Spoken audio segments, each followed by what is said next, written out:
The Centurion Project. Written by the 8th Day of Night. Chapter 22. Semper Prorsum. Elias cracked open an eye at the sound of the wooden dungeon door opening. For 2 days he had sat alone with no visitors. He was lucky that he had been eating before he had attacked Whiteshine, because they didn't even come in to give him food or water. He had to relieve himself in the corner of the cell, the opposite where he was currently sitting.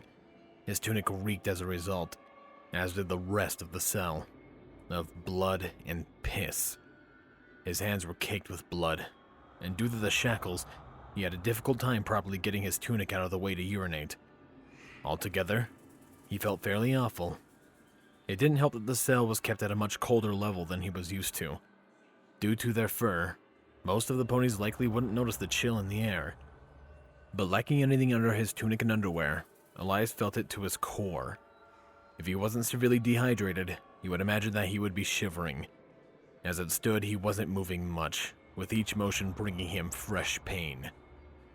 It had been a long 2 days with himself, though he had ultimately concluded that he had done the right thing in both attacking, then sparing Whiteshine. It had taken a lot of soul-searching and convincing to get to that point. The voices screamed at each other at full volume, creating excuses and reasons about why he should or shouldn't have done more, why he should or shouldn't have killed Whiteshine. It had left Elias in a daze for hours, and ultimately, he had tried for peace and sleep. He found none, as the night terrors would occasionally change, with the sounds of bones crunching under his split knuckles as he pounded away at some faceless pony that all too often became someone he knew and cared about. After the third failed attempt at rest, Elias had begun to pace, doing his best to ignore all the warning signs his body was sending him about his imminent physical collapse. He shrugged it off by justifying his body as a tool. If his mind wasn't whole, the body didn't matter. So, he paced, back and forth as he waged war with both voices in his head, taking positive and negatives from each as he carefully crafted the why of what he had done. Why had he attacked Whiteshine? The unicorn had struck and humiliated Elias' best friend. Why had he beat the pony within an inch of his life? To send a message, both to Whiteshine and to anyone else who thought they could get away with bullying shit anymore. Why had he stopped? Because he would have been left alone and abandoned if Whiteshine had died. His friends would have viewed him as a monster. The last point felt sour in Elias' mouth when he had decided on it, but he couldn't admit that they had changed him that much.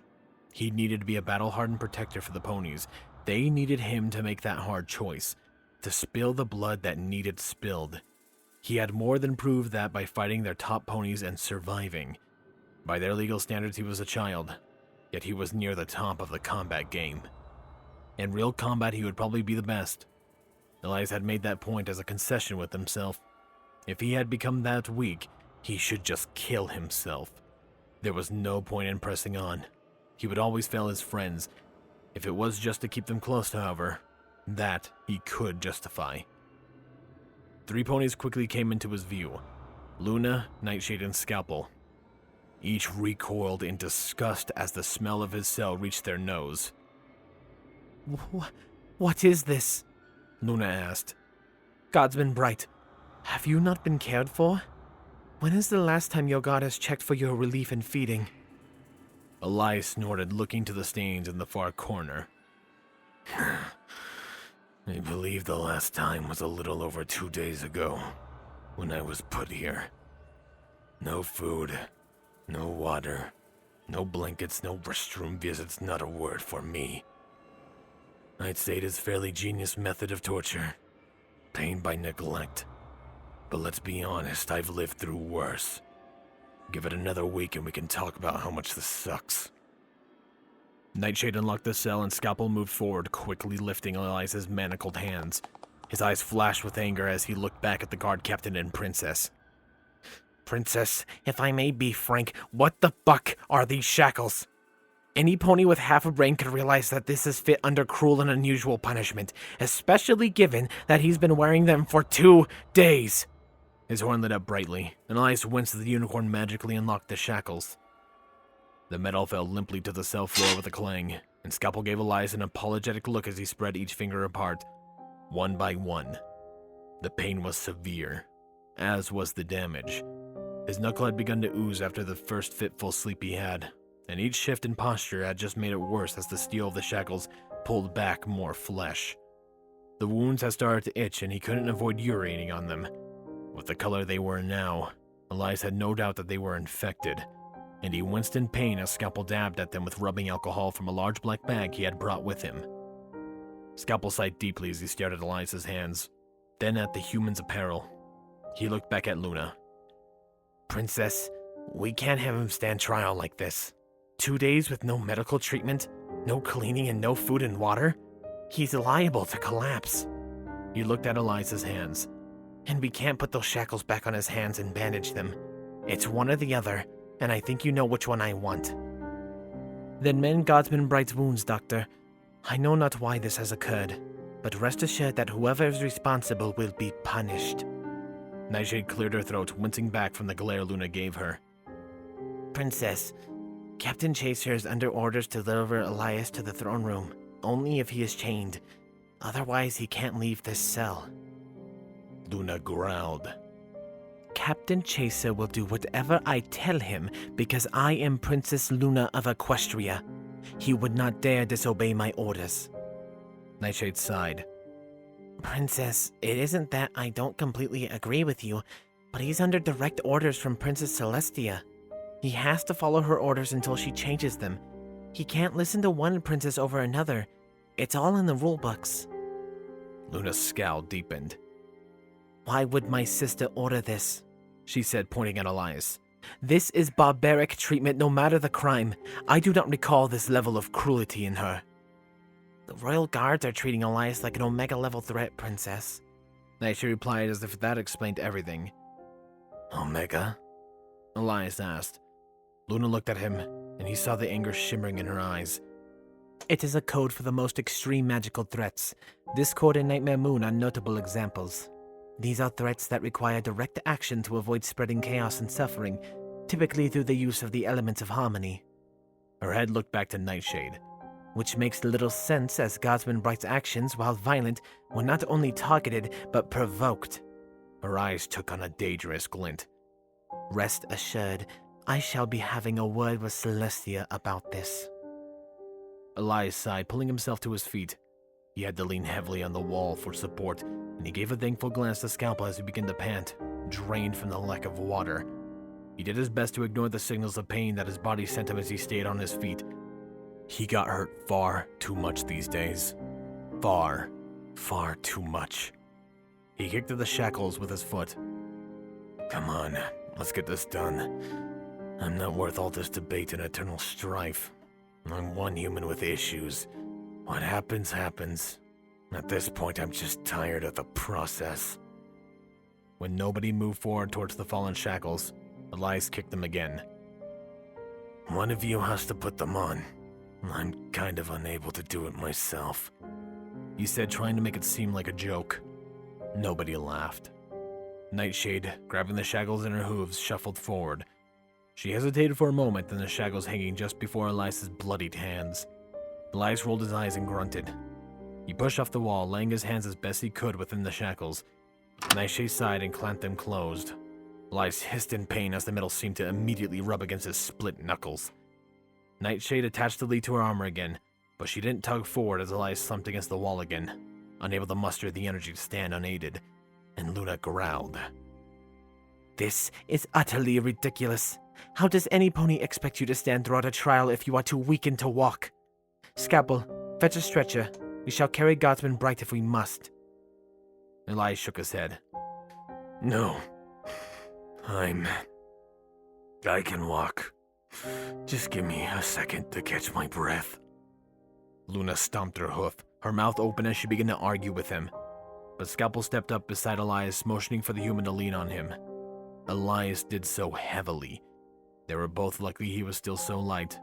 Any weight he had gained in the past few months had gone straight into muscles he had developed with constant exercise, and since he hadn't really built up any fat, Those had quickly begun to erode away without water and food.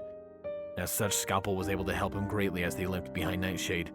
The Thestral sighed again as she looked at Luna, who almost as if begging her for another solution. The Alicorn had none. Her only action was to fall on the other side of Elias, keeping the human on his feet, pinned between their fuzzy bodies. Elias welcomed the heat, though. He knew that he should be repulsed by the rather intimate contact, especially given that he was going to be in a public very soon. Given how his fates had drastically shifted over the past few days, Elias couldn't find it within himself to care. Nightshade led the way, keeping her pace slow to give Elias a chance to keep up. Even with that concession, as well as the ponies supporting him, Elias quickly found himself winded, struggling to press on. His mouth was barren of moisture, and he wondered if he should ask for something to drink. When the wooden door leading out of the cell block opened, Elias got his answer. He didn't know what to think when he saw no less than a dozen royal guards waiting on the other side of the door. They tensed as it opened, but as he was guided out, Elias noted that more than one guard recoiled in horror at the sight of him. Captain Chaser just shook his head as Luna and Scalpel guided the thin human forward. "Princess, he was in there for 2 days. What happened?" Luna glared at the Pegasus. I should be asking you that, Captain. Why was Guardsman Bright not granted food and water? Why did nobody check if he needed to relieve himself? And why are those infernal restraints crafted as they are? Is it not enough to restrain his limbs? Have we really begun to develop unnecessary torturous methods of restraint? Chaser shook his head. "Princess, that cell is outfitted with standard commodities. Food, water, and a bed, and a bathroom are all provided for any creature to summon magically. There's no reason at all that the threat should not have been able to access it." Elias tried to lift his head up to tap his nose, but found that the lead chain wasn't long enough. Sighing away from the urge to use his common mannerisms, Elias chuckled weakly as he looked at Chaser. The Captain, you seem to be forgetting something very important about this threat." Elias looked at Scalpel. "What do you think, Doc? 7, 8 times? I'm thinking 7 times I've told somebody that I have no magic, and they don't listen to a damn word." His chuckle became a delirious giggle.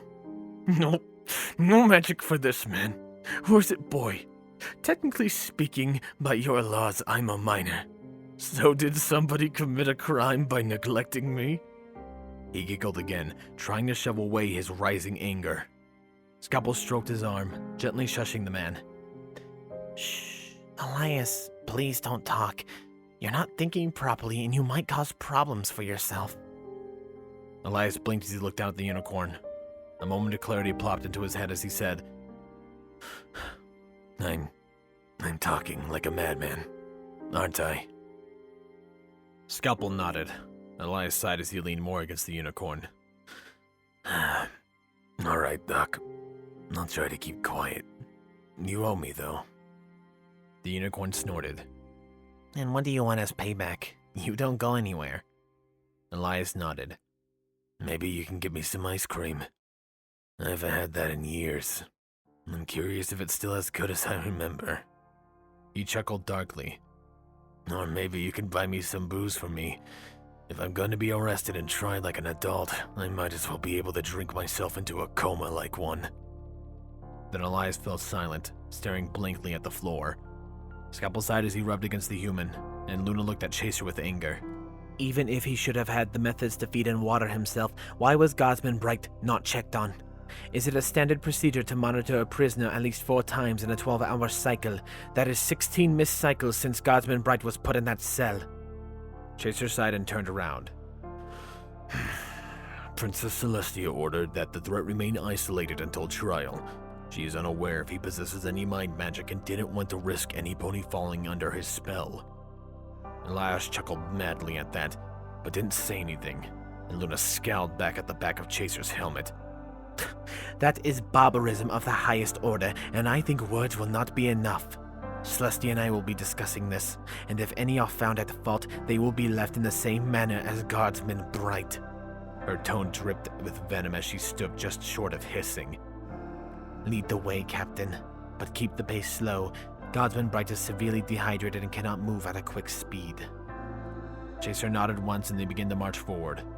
The pace was agonizingly slow, but even still, Elias found himself on the verge of collapse with every step, aid or no.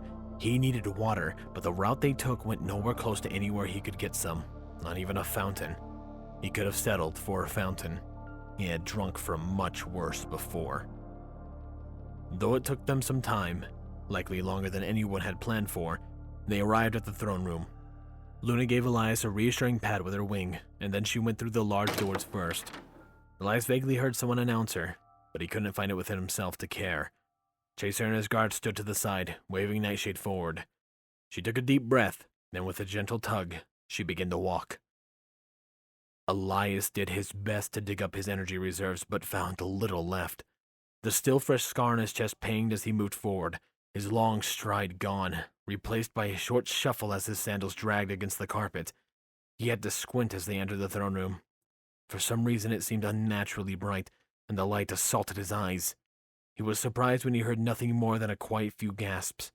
With all the security he apparently warranted, he expected a full crowd, screaming from every end of the room at him in hatred. Evidently not. As his eyes adjusted to the unnatural light of the throne room, he spotted only a few ponies. On her throne sat Celestia, with Luna to her left, barely disguising a glare at the larger Alicorn. Twilight Sparkle sat to her right, her eyes staring into a scroll. Celestia's eyes fell on Elias, and unlike everyone else who had laid eyes on him, she didn't seem to care about his ill condition. No, Elias thought on second glance that that wasn't quite true. It was much subtler.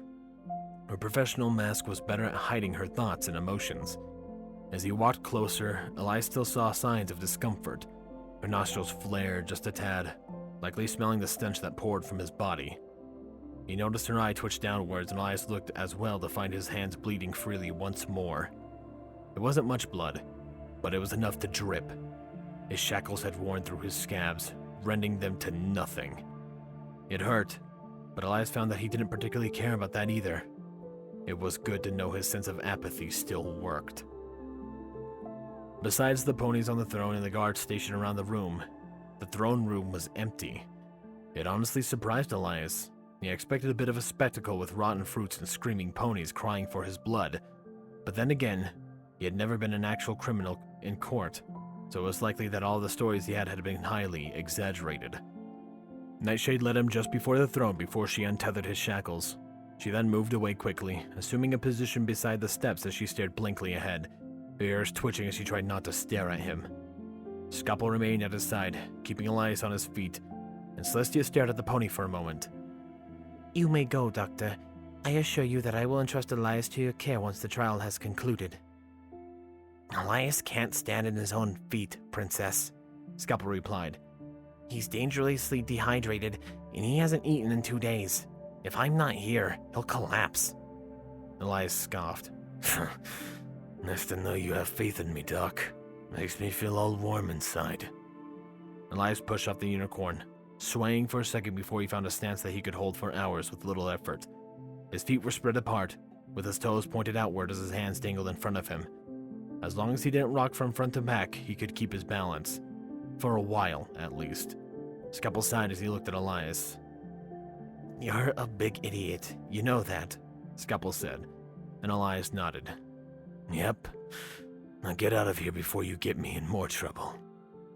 Scalpel snorted, and he looked like he wanted to give Elias a hug, but he evidently thought better of it, because he moved away, walking slowly to the door on the side of the throne room.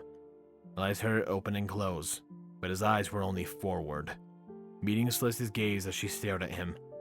They remained like that for a moment before she spoke. Why have you not eaten in 2 days, Elias?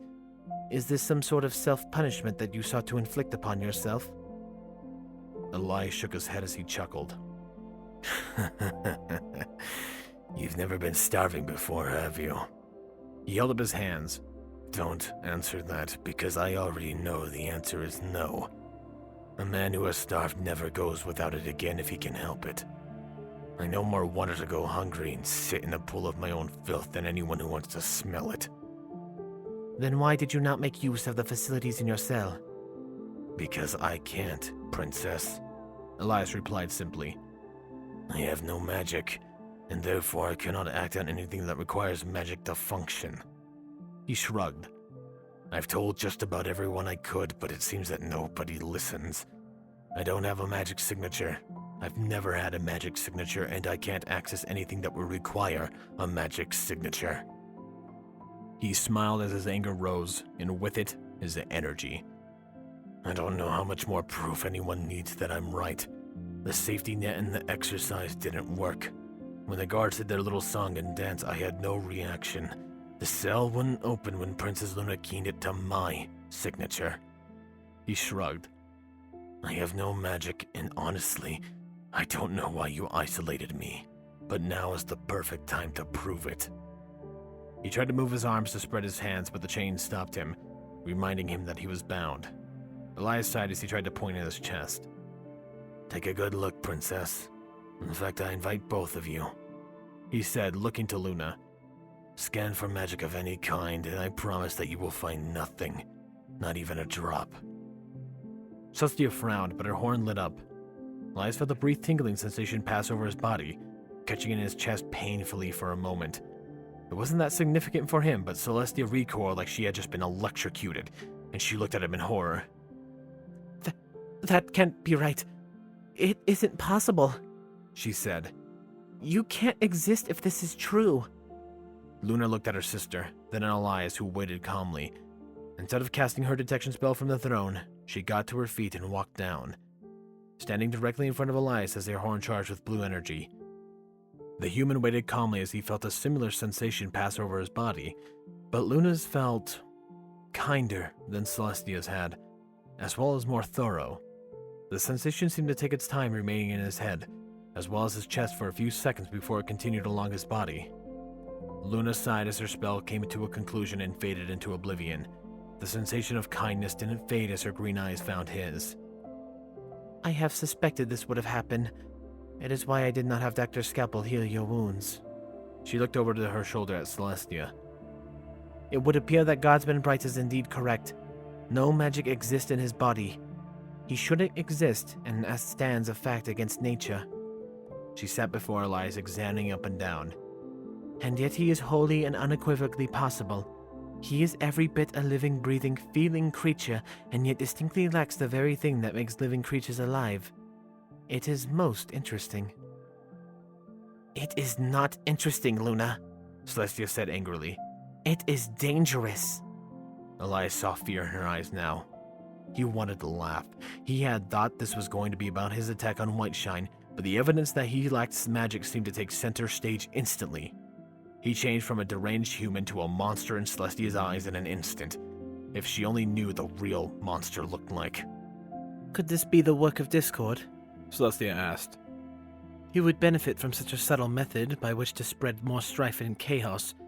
It is more violent than his usual means, but it has been effective in disturbing our ponies.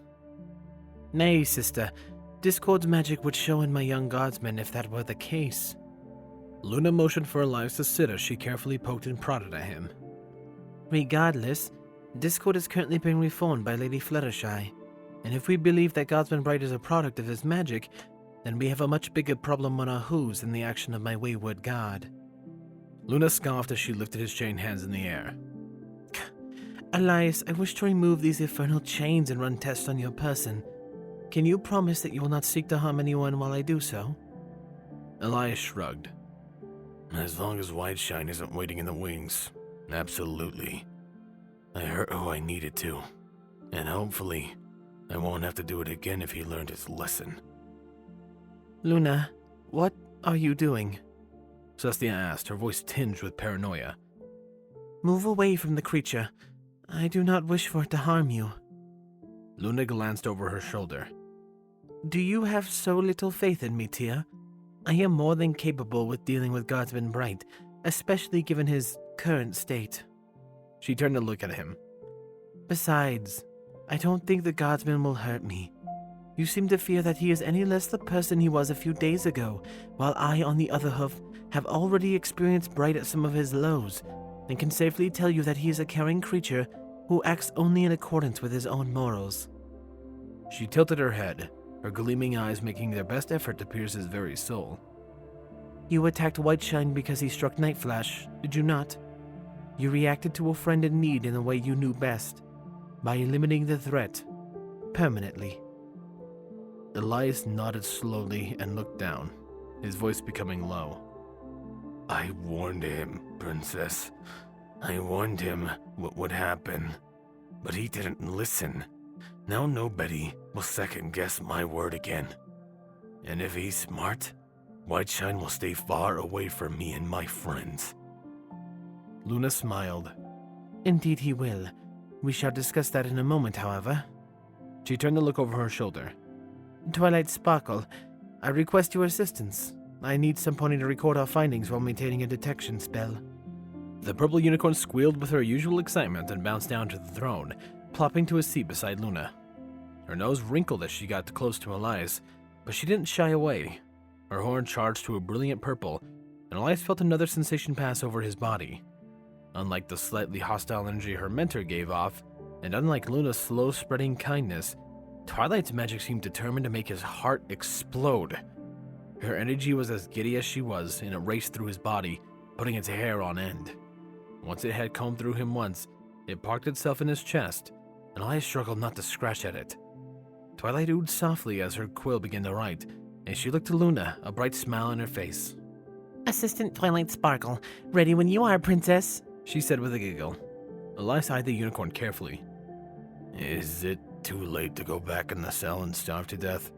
I don't like the look in her eye. Luna scoffed as she gently grabbed Elias's hands. Nonsense, Godsman. Young Twilight is merely excited about the prospect of a new avenue of study. She is of no danger to you. Twilight, seemingly oblivious to the two people talking about her, giggled again, twitching in excitement. There's so much we can learn.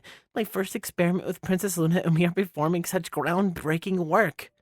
She straightened, her nose sticking in the air as she stared at Elias with even gaze as she could manage. Twilight cleared her throat loudly as her quill began to speed across the page. Test log 1. Subject is pale-skinned human male. See notes on human physical features and cultures. Subject is 19 years old, an adolescent by equestrian standards, but an adult by his own standards. Subject shows signs of heavy scarring, both emotional and physical, and is currently in a state of dehydration and minor starvation. Assistant will recommend immediate medical attention after tests have been concluded. Luna nodded. We concur. We shall send a message to Dr. Scapel to have a meal prepared. If nothing else, it should keep him and Godsman Bright's friends busy. Continue, Twilight. On the note Princess Luna left off, Subject has successfully made friends, she said cheerfully, grinning at Elias. Despite antisocial tendencies, Subject has a minimum of 4 close friends, with several more potential friends speaking positively of the Subject's character. See witness notes. This leads us to our first test. She looked to Luna as she spoke. Subject claims that he lacks magic of any kind, and initial scans by 3 ponies with advanced level magical expertise confirms it. Subject is magic-free in his natural state. This leads to many interesting questions, such as, if the soul is based in magic, can a living creature without magic have one? Subject claims that ambient magics have no effect on him, yet has daily nightmares. This introduces the question of how a dream manifests, and if the subject is having true dreams at all. We shall determine these answers in further experimentation, but for now... Twilight looked to Luna. I'm ready for my first test, Princess, she chirped happily. Luna nodded and looked to Elias. First, we shall be testing your body's reaction to magic. We know you can be affected by it, but I wish to know on a magical level how your body distributes magic. Twilight, orate what you feel through your detection spell. The purple unicorn nodded as Luna's horn lit up. A blue aura settled over Elias's hands, and he watched the wounds begin to seal up painlessly. The quill flashed across the scroll as Twilight spoke. Subject is currently having his hands healed by Princess Luna. The magic distribution is... strange, really. It seems to concentrate long enough over his injuries to mend them slightly, but then it slides away, as if his body is sinking to draw in the magic. It is poorly regulated and is distributing the magic unevenly. Subject should be showing signs of overload, but... She looked Elias up and down. The subject does not seem to be bothered by magical clogs at his focal points. Luna gradually cut off her magic, and Elias was free to flex his healed hands. They were still bloody, and they had heavy tooth-shaped scars on knuckles, but ultimately, they felt good as new. Twilight grabbed one of his hands, looking over with a magnifying glass. Despite the power of a healing spell, the subject is still scarred. She looked to Luna. Do you think this has to do with the magic being siphoned away? Luna nodded. Indeed it does, but I'm curious where the magic has been siphoned to. Twilight hummed quietly as she closed her eyes. Looking at his aura, or at least where his aura should be, it appears if your magic has filled the gap, Princess. Though it is important to note that it is slipping away quickly. The ambient magic in the room is absorbing it back. She opened her eyes and tilted her head as she looked at Elias. Weird. It's like you have the potential to have magic, but no way to create or sustain any magic put into you. Your body matches the signature, but otherwise, nothing. Princess Celestia was right. You're impossible and shouldn't exist. Twilight clapped her hooves together and cheered. It's so great, and I get to help study it. Elias snorted and looked at Luna. At least somebody's having a good day. The alicorn smiled at him. Your luck shall change soon, Godsman. Trust in the power of friendship. Elias looked at her with mock disgust. Don't say that. You're liable to give me a stroke. Luna chuckled. Perhaps, but would you rather hear it from one of your friends? Bookbinder and Nightflash are most excited to speak with you, and I'm sure that Bookbinder especially can't wait to give you a good cuddle. Elias realized that this was meant to be a playful banter, but the words brought out real concern within him. He looked at the floor. How are they? He asked softly. Luna noticed his abrupt change in mood and she sighed, laying a hoof on his shoulder. They miss you, Elias, and they are worried sick for you. It has been a long 2 days for them as I imagine it was for you. They're not scared of me? Elias asked. Luna sighed. That will be for them to tell you. I imagine not, however. It was for Nightflash's sake that you attacked Whiteshine, was it not? Elias nodded. I warned him, Princess, Elias said softly. He wouldn't listen, and He felt anger build in his chest, almost as if his mind was trying to throw up one more barricade. But Elias couldn't find it within himself to utilize that anger. Sadness welled up next, threatening to overwhelm him as his breath became shaky, but that too slipped away, disappearing into a numb void that swallowed his chest. I just saw that look on Nightflash's face. He looked so hurt and scared, and in that moment I knew why, and I knew I had to fix it. He shrugged. So I removed the why. No more threat, no more hurt. If Whiteshine is smart, it won't happen again.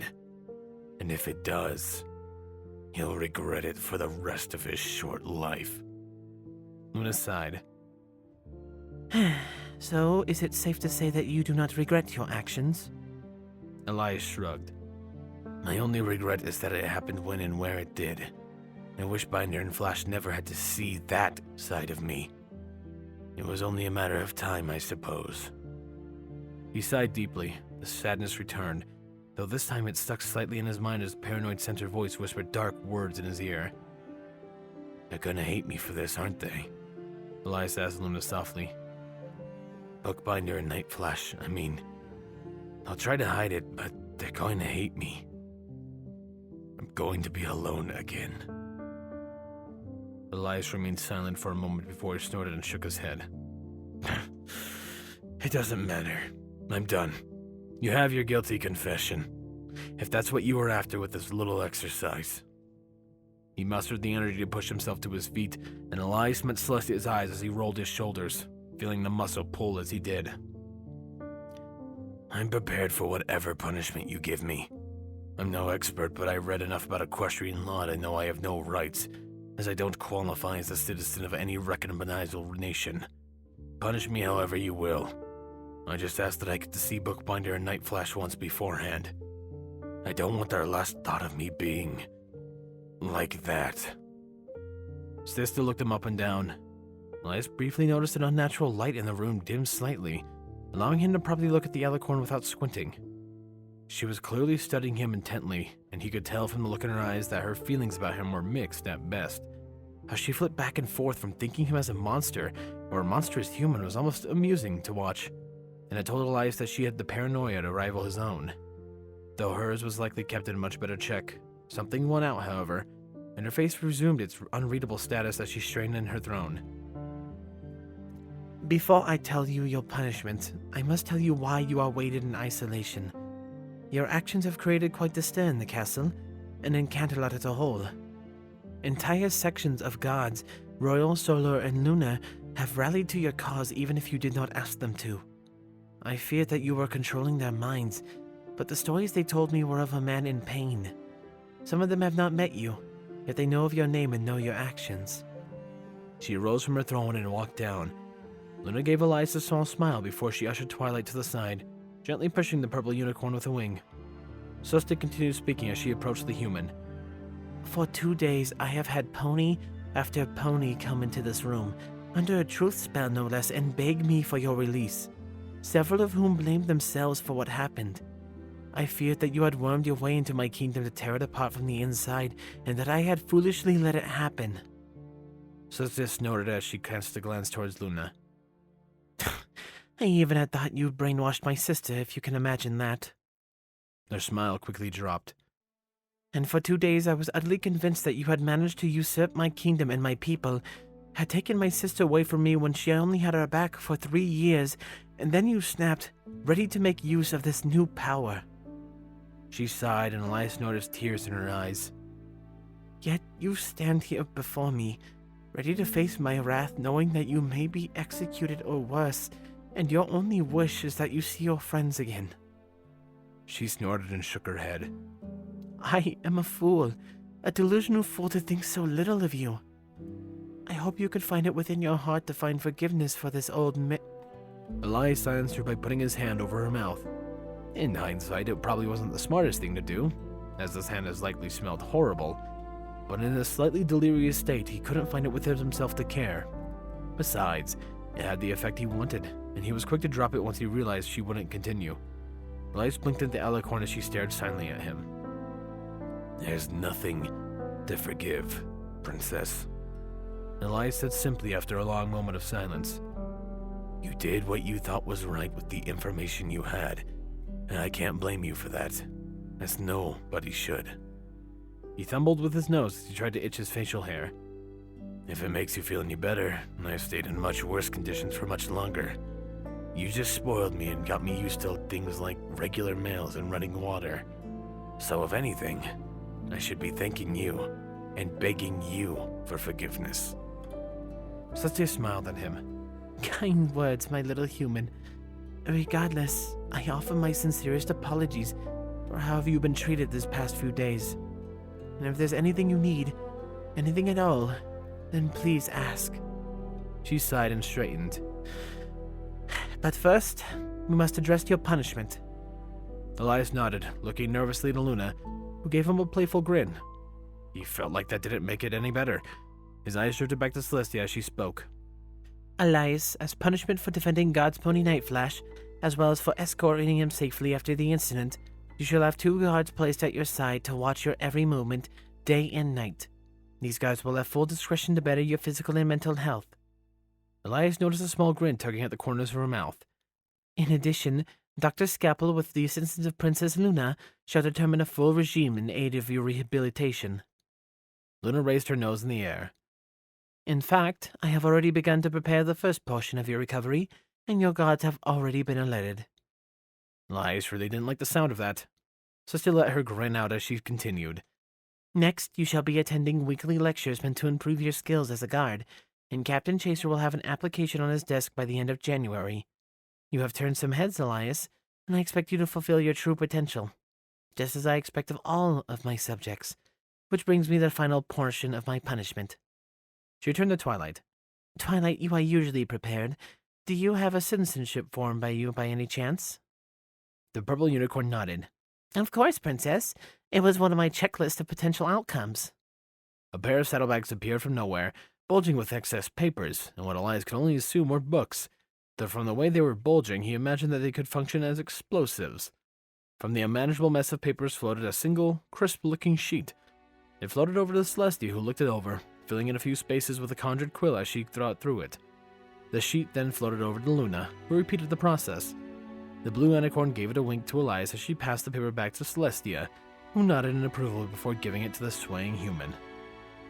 Elias had no idea what they had done with all their writing, and it took him a second to realize that they were screwing with him.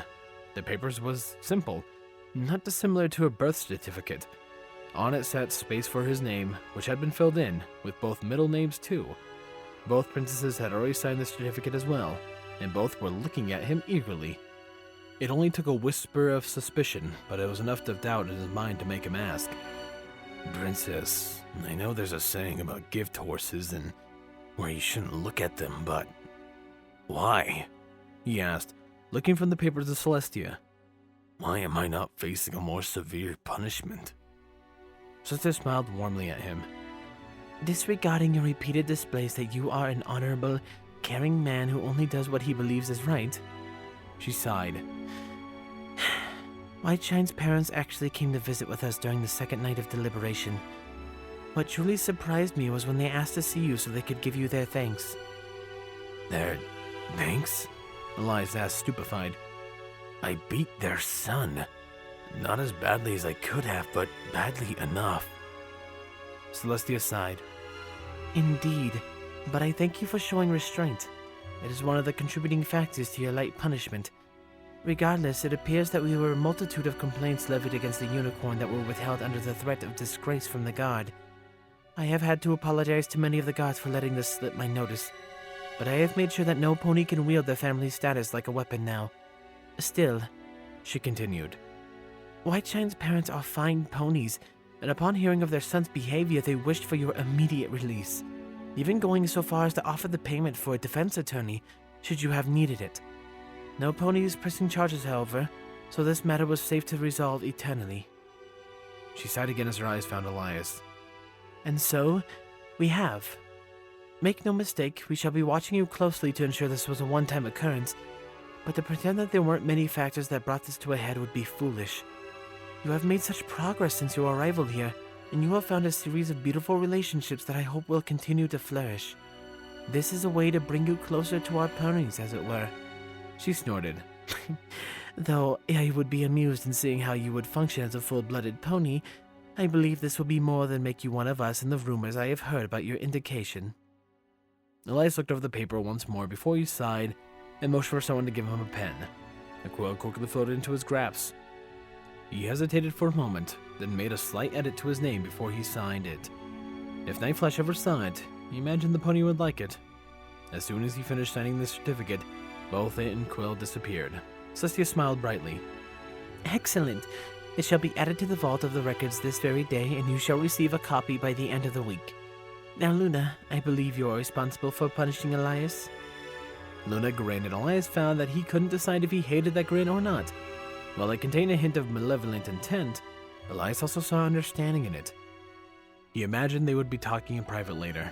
He didn't believe for a second that this beating of Whiteshine would be erased so quickly, but that was for later. Indeed I am, sister, and I believe it is high time for Godsman Bright to be taught his place on the pecking order. She looked over her shoulder and called out loudly, Guard Specialist Binder, Guard Specialist Flash, see to your charge immediately. The throne room doors slammed open with extreme force, and Elias momentarily blinked as he tried to remember if there were any guards on either side of those doors. If they were, they likely weren't breathing now, much like Elias found himself. Compared to Elias, ponies were rather light, especially the Pegasi, whose bones were lighter to help them fly. This did not stop a certain blue Pegasus from crushing Elias's ribs in a mighty hug as the pony rubbed himself up and down Elias's body. It took seconds, but Elias was sure that every part of his body was covered by Nightflash as the pony bounced around in excitement. Elias tried to defend himself from the onslaught, but this time the pony never slowed down, and Elias couldn't grab him. Only an outside intervention saved Elias, and that intervention was the form of a smiling bookbinder, decked fully in her lunar guard armor. Nightflash fled in the air as he lifted the Pegasus away, giggling softly. Bindy, let me down! Red needs our love! She stuck her tongue out at the Pegasus. Indeed, he does need our love, but I get first dibs on our little human. Elias groaned and didn't bother to rise off the ground. I'd like to officially request different personal guards. Denied, Luna replied smoothly. There aren't two ponies I trust more to oversee you, Elias. Besides, do you really want some pony you don't know sharing a room with you? Elias stopped fake pounding and actually sat up. Sharing a room? Princess, I don't think that's a good idea. I still have daily issues with my night terrors. I don't want to disturb them. Elias felt a harsh slap on the back of his head, and as he rubbed at it, he glared at Bookbinder, who stuck her tongue out at him. Young man, stop trying to get rid of us. We're sticking by you like glue, and that's final. Besides, Princess Luna has observed that you don't have night terrors when we sleep with you, and it's part of her mandatory experiments that we test this theory. Elias must have had a fearful expression on his face because Bookbinder smiled sweetly at him. I know this is a big step, Elias, but we just want to make sure that you're actually getting better. We have already put extra beds in the room if it doesn't work out, and Flash and I have earplugs if we need them, but I don't think we will. We're not going anywhere, alright? Elias nodded, and scratched the back of his head, his mind alight with the possible outcomes of this punishment. Could have. The voice at the back of his head whispered a dangerous idea, but if Flash and Binder were putting on a brave front, then it would expose them. If not, at least Bookbinder would be happy. He looked at some random point on the wall. Hey, Binder. I know it's kind of poor timing and all given recent events, but could we move on to phase 2? If you want to, that is. Elias winced as Night Flash hit the floor with a yelp as Bookbinder's magic sputtered out. The inner corner was quite literally vibrating with energy as she stared at him, and Luna chuckled loudly. My sister, it seems our attempts at punishment pale in comparison with Godsman Bright's methods of punishing himself. We shall have to put greater thought into our efforts in the future. Elias felt himself lift into the air as Bookbinder saluted smartly at Luna. Princess, permission to take the next few days to get better acquainted with my new charge? Luna looked at Elias, who desperately shook his head no. She smiled and nodded. Of course, Godsman Binder. Godsman Flash may have the time off as well. We wouldn't want discontent in our ranks now, would we? Take good care of Bright, God's pony. She paused as she turned away, but then Luna stopped and looked back with a mischievous grin. Oh, and God's pony, Elias smells. I suggest you have a nice bath to clean up. Oversee that personally, would you? Elias decided he did not like the way that sounded, but Bookbinder apparently did. She gasped in soft joy for a moment while he stood still. Nightshade flapped his way up to Elias, wrapping his hooves around Elias's neck as he smiled brightly. You ready to learn how to fly, Red? I know you don't have wings, but Bindy's gonna take us for a ride anyway. Elias looked over his shoulder at the pony. Why is Bookbinder so stuck on the word bath? She acts like she's taking a shower or some big thing. Night Flash grinned. You'll see, Red. It's just a little piece of pony culture we're going to share with you. Before Elias could fully process that statement, they were off like a shot, with Bookbinder cheering loudly as they raced through the castle halls. Are you sure about this, Luna? Celestia asked as the trio disappeared, with Bookbinder's call of joy following them. I do not think Elias is inherently evil, but there is still something dark lurking in his mind. Luna nodded. Indeed, there is, Tia. I have seen it. I have also seen that he's doing his best to contain it, and he's making a real effort to open himself up. We will only learn in time what scars him so, but I believe with those two watching him, nothing bad will happen. God's Pony Bright is about one thing. No pony will disturb him or his friends again. That should be enough to keep him contained. We shall soon learn how isolated this incident was. Celestia sighed and nodded. Yes, we shall. She smiled as she looked at Luna. If you don't mind me prying, what are some of your tactics to care for our little human? Luna tiffed. Now, sister, that would ruin the fun. She giggled softly as she pranced away. Celestia maintained her smile until the doors closed behind her sister. Then her face fell into a frown. Though she had been telling the truth about no longer fearing Elias or his intentions, she had the thought the human was more mentally stable than he was. It concerned her that the careful pieces she had put in place were falling apart before her eyes, with all the moving factors surrounding the man. Celestia snorted and brushed away her doubts. Considering the loyalty he had already built amongst her ponies, and the abundance of time they had left before preparations began, she was sure that Elias would be in much need of a better place to suit their needs. The rat exam had only confirmed what she already knew. They needed him to lead. No pony had held a candle to his combat prowess, and if he was put in full command, Rather than acting as a simple strategist, he would be the perfect instrument they needed to cross the long forest to saddle Arabia. The Minotaur lands were dangerous, wild, and ripe for war, something her ponies were not able to handle alone. The human, however, he knew what war was, and if all things went to plan, he could wage it effortlessly on their behalf. Celestia wouldn't let Luna know of her intentions quite yet, and despite a pony or two, no pony knew of her intentions, nor her efforts to make the human a loyal, willing warrior. He was a capable fighter, there was little doubt about that, but she still needed more time to observe the human, adjusting his progress as needed to ensure that he would meet their needs, just like she had when she had quietly encouraged several of the ponies in Elias's life to grow closer to him, without their knowledge, of course. Whispered words did much to make ponies curious, and the recommendation she had received from her proposed generals to prod Nightflash's curiosity towards the human had paid off in spades and then some. Whiteshine's foolish actions more than proved that. It was also showed that Elias had not lost his brutal edge, which was a serious concern Celestia had when she had offered the human the opportunity to join the guard. The pony in her said that she should prioritize ensuring that he would be safe, functional member of society, but the ruler knew that this aggression was a desperately needed tool. Her ponies were kind creatures, and she had been like a mother to them far too much. Celestia knew she wouldn't stop. She enjoyed keeping them safe as much as they enjoyed their peaceful lives. Still, she needed someone with a warrior's instinct. Celestia frowned deep as she continued thinking. Had she become too manipulative? Tampering with Elias's life, it caused a bit of minor discomfort in her head the more she thought about the small details. She had done similar things in the past, and to great results. The elements of harmony were rediscovered, had suitable bearers, and she got her sister back all in one fell swoop. It was a brilliant move that brought about so far unprecedented scales of harmony across Equestria, and Celestia knew that with gentle nudges in the right places, a new Alicorn would soon earn the title of princess. In a few years, of course. Moving too fast would only disturb and overpressure her student. They were similar in that regard.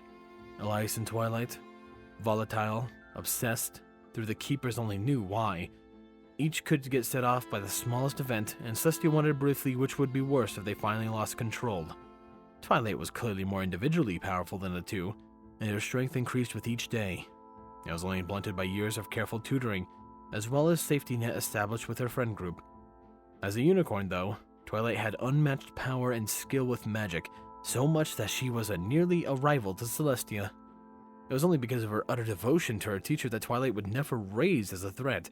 That, and that she was simply too good of a pony.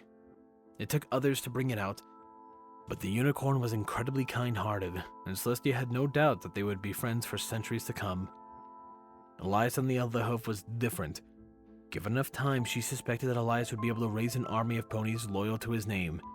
It would be simple to put down a rebellion, but it would be costly in terms of lives, and that was something she definitely didn't want. She cared deeply for her ponies, and Celestia would make the human disappear quietly should anything of that nature come to pass. Unfortunately, she could find no blunting force to such a terrible outcome other than the human's immense self-control. None of the guards had even attempted to stop him when he had begun pummeling Whiteshine, and according to the reports, it was only by his own will that the human stopped before the unicorn died. Celestia sighed as she thought about the foolish unicorn. It had enraged her when she had heard about what Whiteshine had been threatening her guards with. To think that something so serious was happening right under her nose was infuriating, and Celestia had made it very clear that such behavior would not be tolerated, and any pony who was caught continuing it would be severely punished. She only wished she had been able to catch the incident before it came to a head.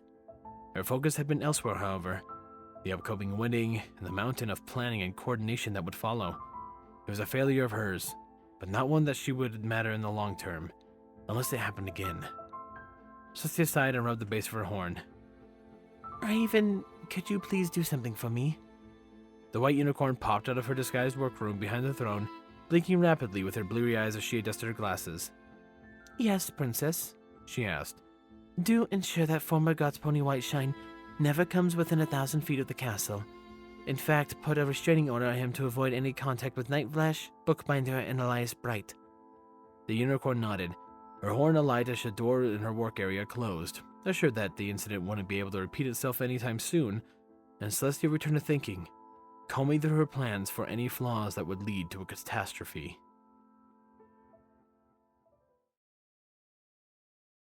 There we go.